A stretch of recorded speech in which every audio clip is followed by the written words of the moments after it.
Irashaimase. Hello and welcome to Fitaurus Kitchen. I'm your host, Chef Fitaurus. On this week's weekly gaming menu, we've got the week's releases, as well as what's on my gaming menu, and some news highlights that caught my attention over the last week or so. So, with that said, let's get cooking and dive right in. After last week's relatively heavy North American release week, we have a lighter one this week. There aren't nearly as many titles going and coming out, but there are several notable ones.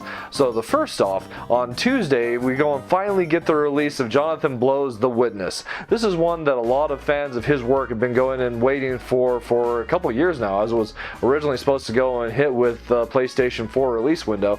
2 years later, we finally go and get that title. In addition to that, on Tuesday, there are also a couple interesting ones. You've got LEGO's Marvel's Avengers and also Final Fantasy Explorers, which is one that I'm really interested in, but I'm on the fence on, as reviews have kind of been middling for that one. It's not outstanding, but it's not that bad either. So where I have other games to go and play right now, I might hold back on that one for the moment.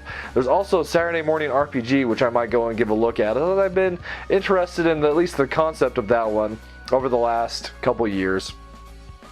On Thursday, Japan goes and gets a big release, Square Enix's answer to Minecraft, Dragon Quest Builders. In addition to that, on Thursday worldwide, we also go and get the PC release of Rise of the Tomb Raider. And the popular Ute no Prince-sama franchise goes and finally moves to the Vita with the release of Ute no Prince-sama 3. Next up, onto those news highlights.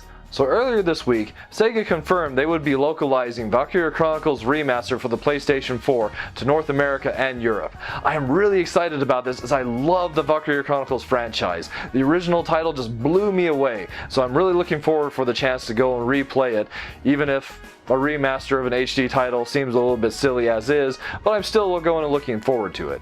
Then we also got some, well, not necessarily unexpected news. I don't think this really surprises anybody at this point, but also on Monday, Concept and Keiji Inafune announced that they're going to go and be delaying Mighty No. 9. Originally slated to go and release, well, not originally, but most recently slated to be released February 9th, the title has now been pushed back to a spring 2016 release window. So maybe we'll go and play that title that we backed someday. That said, the demo is definitely interesting, so I'll continue to go and wait, but it's starting to go and get old. And then on Tuesday, Bandai Namco went and announced the next entrant in the Idolmaster franchise, the Idolmasters Platinum Star. So this is going to be for the PlayStation 4, but other than knowing the platform and the title, we don't really have a lot of information about it. It's going to go and be the original 3 Idolmaster idols, but other than that, we know that the title's about 60% done. They're going and designing a new engine for it, and that's about the extent of it. So I'm really looking forward to going and getting more information about that, and I definitely plan on going and picking that one up when it goes and comes out. So what's on my menu for this week as well? What am I going and playing? I'm still going and playing basically the titles you go and see behind me. On Code Realize, I'm currently going and playing Victor Frankenstein's route, and I have to go and say the other 2 routes I've completed to this point, Impy Barbicane's route and Abraham von Helsing's, were definitely more interesting and engaging routes, but it's been interesting enough, so I'll definitely go and finish that one up, and then I'll have 2 more routes still to go and finish in that title.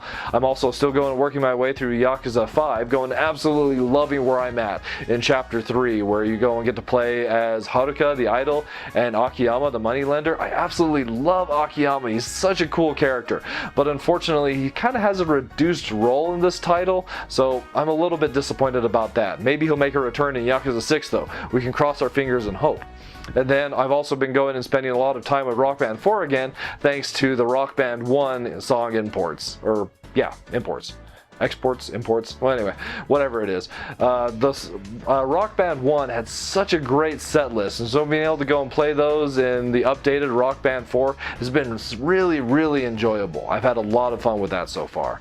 So, what are you going and playing this week? Anything in particular that you've gone and picked up over the last few weeks, or still going and playing some of the last year's great titles?